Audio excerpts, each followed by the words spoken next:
Hey guys, in this video, I'll show you how you can fix Roblox unapproved third-party applications or extensions detected.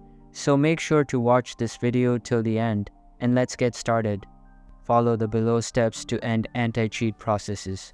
First of all, search for Task Manager in your Start menu and open it. Look for anti-cheat software such as Riot Vanguard for Valorant and end any running anti-cheat processes. You can also prevent automatic startup. In Task Manager, switch to the Startup Apps tab. Locate the anti-cheat software and disable its auto start feature. By carefully managing these background processes, you can potentially resolve Roblox errors related to third-party application detection.